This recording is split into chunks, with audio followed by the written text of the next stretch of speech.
2047 చాలా స్పష్టంగా 15% year on year growth rate పెట్టుకున్నాం. అదే సమయంలో $2.4 ట్రిలియన్ మన జిఎస్టిపి ఉండాలనుకున్నాం. $42,000 per capital income highest in the country రావాలనుకుంటున్నాం. అది కూడా ఫైనాన్స్ చూపించినప్పుడు, ప్లానింగ్ చూపించినప్పుడు చూపిస్తారు. ఏ విధంగా 30 సంవత్సరాల డేటా 1995 నుంచి 2024 వరకు ఆ డేటా మీరు చూస్తే ఇట్ ఇస్ ఐ ఓపెనర్ అవుతుంది. ఆ రోజు ఆలోచించిన విధానం కన్సిస్టెంట్ గా ఫాలో అయినటువంటి పాలసీస్ అన్ని ఎక్స్ట్రాడినరీ ఫలితాలు వచ్చాయి. ఇప్పుడు మనం చేసేది ఒక చరిత్ర.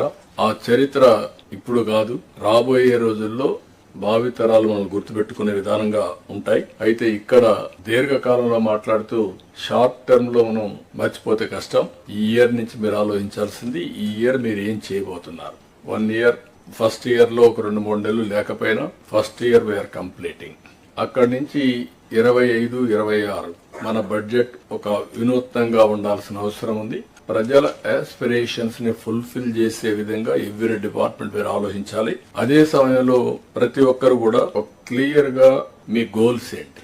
కొన్ని డిపార్ట్మెంట్ జిఎస్టిపి కాంట్రిబ్యూట్ చేస్తున్నాయి, కొన్ని డిపార్ట్మెంట్ రెవెన్యూ కాంట్రిబ్యూట్ చేస్తున్నాయి, కొన్ని డిపార్ట్మెంట్స్ మానవ వనరుల అభివృద్ధి కోసం కష్టపడుతున్నారు, కొన్ని డిపార్ట్మెంట్ వెల్ఫేర్ చేస్తున్నారు, కొన్ని రెగ్యులేటరీ ఉన్నాయి. అందుకే సబ్జెక్ట్స్ కూడా అదే మరి డివైడ్ చేశాం మేము. కాబట్టి అవన్నీ కూడా మనం ఇక్కడ మాట్లాడుకున్న తర్వాత మీకు క్లారిటీ రావాలని కోరుకుంటున్నా.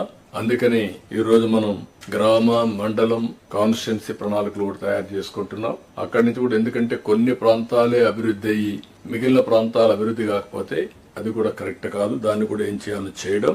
నా దగ్గర నుంచి లాస్ట్ మైల్ లో ఉండే పొలిటికల్ ఫంక్షనే పనిచేయాలి. చీఫ్ సెక్రటరీ నుంచి గ్రామ సచివాలయం నుండే ఉద్యోగి వరకు పనిచేసే పరిస్థితి రావాలి. అందరం కూడా సమిష్టిగా పనిచేసి షార్ట్ టర్మ్ లో ప్రజలకు హ్యాపీగా ఉండే విధంగా ఏమేం చేయగలుగుతాం చేయడం. ఈ రోజు మీద ప్రతి ఒక్కరిలో ఒక సాటిస్ఫాక్షన్ ఉండాలి. రేపటి మీద ఒక భరోసా, మళ్ళా భవిష్యత్తు బాగుంటుందని ఒక ఆశ ఉండాలి. ఈ రెండు ఉంటే తప్ప సాధ్యం కాదు. అల్టిమేట్ గా తెలుగు జాతి అనేది ప్రపంచంలో నెంబర్ 1 చేయాలని నా సంకల్పం. నేను ఇక్కడుండే అందరిని కూడా కోరుతున్నా, అది ఎన్డీఏ సంకల్పం. నేను గాని, మిత్రుడు పవన్ కళ్యాణ్ గాని, అదే మరిగా మిగిలిన బీజేపీ గాని అందరం కూడా అదే ఆలోచిస్తున్నాం. అందుకని మీరు చూస్తే ఇండియన్ పాలిటిక్స్ లో కూడా పెను మార్పులు వచ్చాయి. మాటలు చెప్పే వాళ్ళందరూ చరిత్రలో కనుమరుగైపోయే పరిస్థితికి వచ్చారు.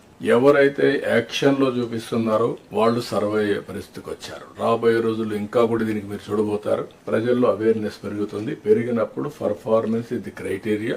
ఎవరైతే పర్ఫార్మ్ చేస్తామో వాళ్ళకు మనుగడ ఉంటుంది. కానీ ఇక్కడుండే ఆఫీసర్స్ కూడా నేను కోరుతున్నా, మనందరిపైన ఒక హిస్టారికల్ రెస్పాన్సిబిలిటీ ఉంది. మీరు ఆఫీసర్స్ గా